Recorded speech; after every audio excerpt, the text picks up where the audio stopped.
Thank you again for the opportunity to chat with you for a few minutes, and let me congratulate you on another great job on this film. Not only an extraordinary film, but also vital and important. So let me start by asking how did you prepare to present in such a convincing way that complex duality of William O'Neill?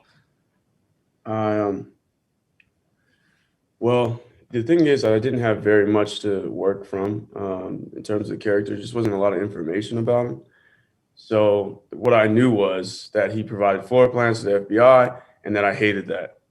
And that really wasn't enough to build a character. So I started to look deeply and more deeply into it, and then I saw a long form interview he did for a segment on Eyes on the Prize. And when I watched that, I saw it. I saw when he said, I didn't, I felt bad about what I did, but I had to continue to play the role.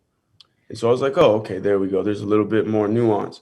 So I wanted to try and highlight that a little bit and just to bring a little bit more to the character. Interesting, and thank you for that.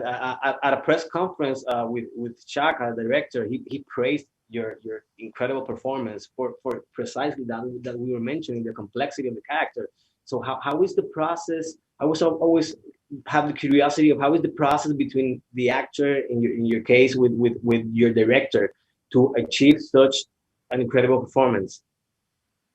It was, Shaka is a real great collaborator, and he just kind of gave me the floor creatively and wanted to see my interpretation and just helped guide me along the way, um, and let me know, how to keep the levels balanced and things of that nature. So I'm really appreciative of his trust and, being able to kind of let me drive the character the way that I kind of interpreted it. And then we would just work together to try and bring the final product. So um, I remember reading somewhere that it was difficult for you to decide to play William for many reasons, that you did not even want to accept the role. What exactly was it that made you decide, and why? In addition, I guess, to the insistence of the producers and the director. I thought it would be a unique challenge, and I thought it was important for people to also see the other side of, what it means to make decisions as a human decision making, what kinds of things, because I feel like decisions and all of that and where you come from end up making what a character is. And so I wanted to show those different sides as well. I thought that was equally as important. Mhm. So, and I wanted to challenge myself to get beyond my own judgment and see if that might be useful for me. So, ultimately, the combination of all those things and the fact that I wanted to help bring Chairman Fred Hampton's story to a larger audience is ultimately what made me take the role. So, do you think that that William had some sort of degree of humanity within him that the circumstances did not allow him to bring out? Yeah, I do. In a It is difficult for me to select one of your works over another because you're exceptional in all of them, from Selma, Get Out, Knives Out, and now Judas, in my opinion.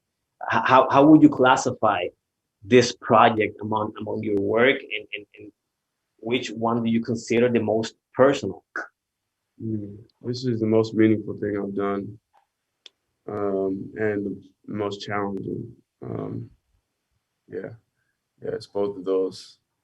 And the one I'm most proud of, I'm so happy Chairman Fred Hampton's story is being able to be told. I'm really proud of Daniel. I'm really proud of everybody who was a part of this. They really put their best foot forward, and I'm just so happy to be able to share it with people.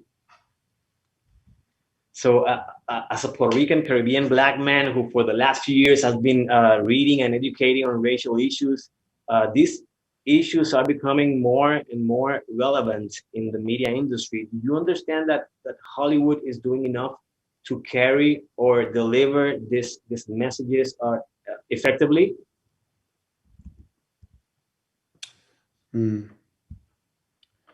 I think, uh, and once it becomes being less about money, Mhm. more about telling stories and being able to share walks of life, then I think it becomes more interesting to me and more meaningful to me.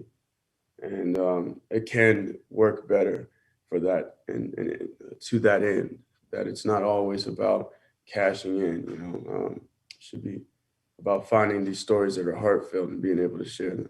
Now, should it be an imbalance all the way one way or another? No, I'm not saying that it doesn't matter and that, people work very hard in this business to try and bring these stories, and commerce and business is all important. But I think there could be a little bit more emphasis on finding these really unique stories that haven't been told, that people really want to see. Listen to the people and what they want. And let's try to appeal more to that than to our pockets. Well, my time's up. Thank you very much for such a wonderful performance. I will be rooting for you now that it's award season. So thank you again, and stay safe.